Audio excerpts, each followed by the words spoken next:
تو جو بھی دل سے چاہتا ہو کہ ہم احیاء تہذیب اسلامی کریں، اس کے لیے لازم یہ ہوگا کہ وہ پہلے علم کا احیاء کرے.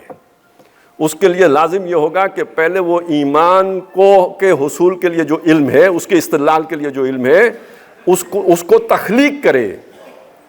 ایسے ادارے بنے کہ جن اداروں کا مشن یہ ہو کہ وہ ایک طرف دنیا کا علم بھی حاصل ہو، دوسری طرف دین کا علم بھی حاصل ہو، لیکن پھر اس کا جوڑ پیدا کیا جائے، ایک نیا علم کلام وجود میں لایا جائے. اور وہ جو نیا علم کلام کی بات ہے، اس کو تھوڑا سا میں آپ کے سامنے عرض کر دوں کہ دیکھیں اللہ تعالیٰ کی رہنمائی آتی کیسے ہے. ہمارے ہاں ایک بحث ہے کہ انسانی عقل کو فوقیت حاصل ہے یا اللہ کی وحی کو فوقیت حاصل ہے. بطور مسلمان ہم یہ بات ماننے پہ مجبور ہیں کہ وحی اللہ کا کلام ہے. وہ انسانی اللہ کی جو سوچ ہے، سمجھ ہے، علم ہے، وہ تو لامحدود ہے. انسان کی سوچ، اس کا علم محدود ہے، لہٰذا لامحدود کا علم یقیناً اس کی وہ جو ہے غالب ہونا چاہیے، اس کو حاکم کی حیثیت ہونی چاہیے. انسانی عقل اللہ کی وحی کے تابع ہونی چاہیے. یہ بطور مسلمان ہمارا ایمان ہے.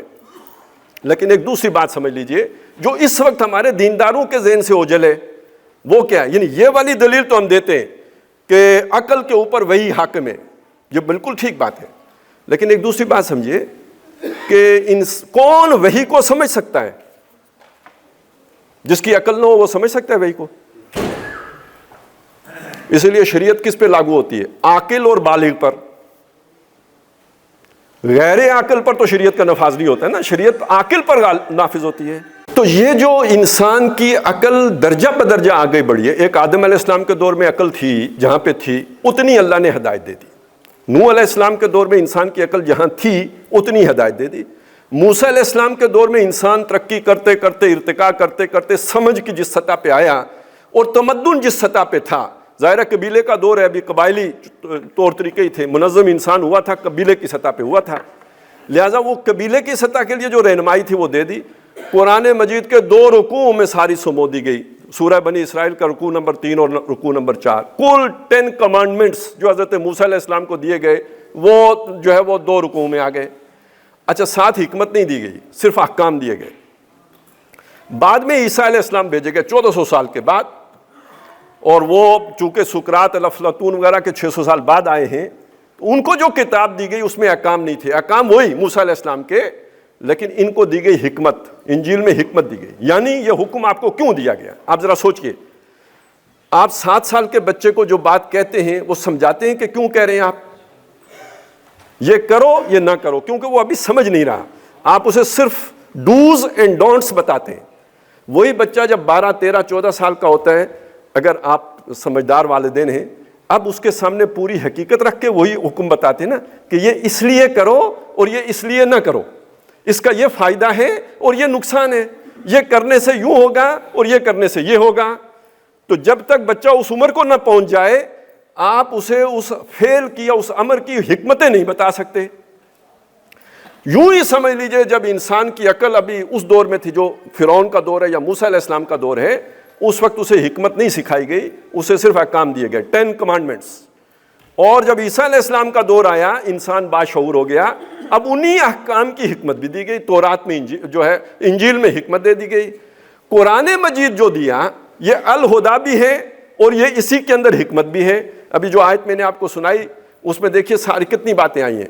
هو الذی بعث فی الامیین رسولا منہم یتلو علیہم آیاتہ، اللہ کی آیات، کمانڈمنٹس بھی ہیں، بادشاہ ہے اس کی کمانڈمنٹس ہیں.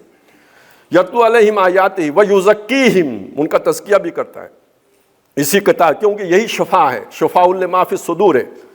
ویعلمہم الکتاب، وہ جو احکام ہیں ان کی تعلیم بھی دیتا ہے. وہ جو اللہ کے کمانڈمنٹس آئے ہیں ان پر عمل کیسے کرنا ہے وہ بھی سکھاتا کون ہے؟ محمد الرسول اللہ. اللہ کا حکم ہے نماز پڑھو، کیسے پڑھیں گے؟ محمد الرسول اللہ سکھائیں گے.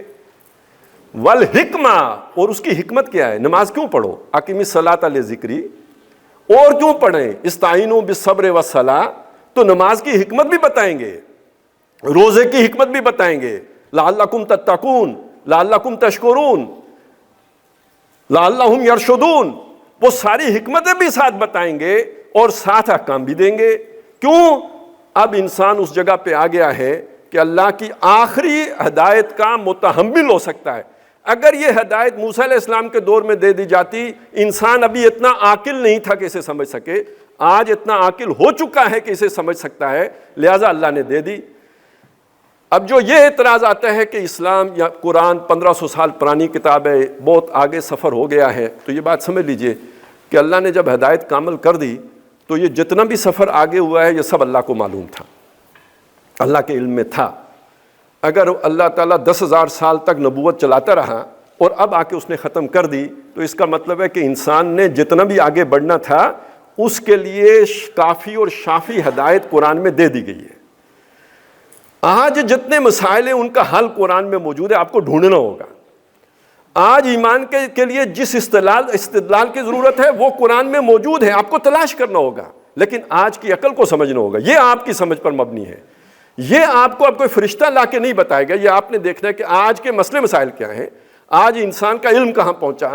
اچھا، جب یہ دیکھنا ہے تو اس علم کے اب آگے پھر دو چیزیں آ جائیں گی۔ ابھی وہ صنعتی علم کی بات بھی آئی تھی، لیکن یہ کہ اصل میں جس کا تہذیب کے اندر زیادہ رول ہوتا ہے وہ تو آپ کی سوشیالوجی، عمرانیات ہے، سیاسیات ہے، معاشیات ہے، یعنی جو ایک تہذیب کی عکاس ہوتی ہیں۔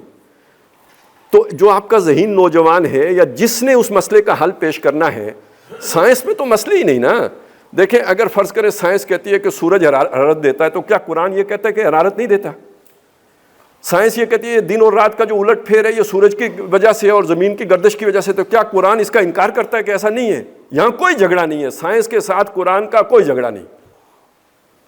جھگڑا آ کے سوشل سائنسز میں کھڑا ہوتا ہے، یہ سود کے بغیر معیشت نہیں چل سکتی، یہ ادھر سود اعلان جنگ ہے، ادھر جو ہے سیاست کھڑی ہے عوامی حاکمیت پر، ادھر عوامی حاکمیت شرک ہے،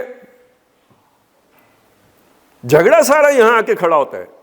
لہٰذا یہ سمجھ لیجئے کہ مسئلے مسائل سارے سوشل سائنسز کے میدان میں ہیں، تو جو علم ہم نے حاصل کرنا ہے آج کا کہ انسان کہاں تک پہنچ گیا، وہ سوشل سائنسز کا علم ہے، ادھر سے قرآن کا علم۔ اب اس قرآن کے علم کو آج کے سوشل سائنٹسٹ کے علمی سطح کے مطابق لا کے پیش کرنا، یہ ہوگا در حقیقت ایک لیول پہ آپ کہہ لیں کہ وہ استدلال جو ہمارے نظام کو محکم کرے گا۔ اور دوسری طرف اس جو سائنسی تہذیب ہے، اس سے جو فلسفہ پیدا ہوا ہے جسے ہم الہاد کہتے ہیں، جس کو ہم جو ہے وہ دہریت سے تعبیر کرتے ہیں، بے خدا تہذیب وجود میں آ گئی ہے، گاڈ لیس سوسائٹی بن گئی ہے، اس کے لیے جو اعلیٰ یعنی ایمان کی سطح پر جو ہمیں آج کی عقل کو سامنے رکھنے کے لیے استدلال پیدا کرنا ہوگا، اسے علم الکلام کہیں گے۔ تو آج کے غزالی پیدا کرنے کی ضرورت ہے، آج کے جو ہے وہ ابن تیمیہ پیدا کرنے کی ضرورت ہے، یہ علم کے میدان میں ہوگا۔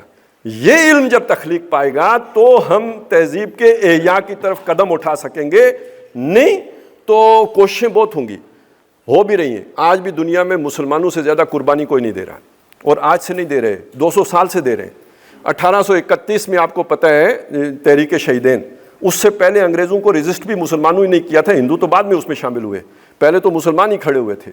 1831 کی تحریک شہیدین، 1857 کی جنگ آزادی، اسی طرح تحریک خلافت، تحریک ترک موالات، تحریک پاکستان، اور یہ پوری دنیا میں جو آزادی کی تحریکیں، یہ سب ہم نے لڑیں، ہم نے جانیں دیں، کروڑوں مسلمان اسلام میں جو ہے وہ جام شہادت نوش کر گئے، لیکن ہماری تہذیب کا احیاء تو نہیں ہوا،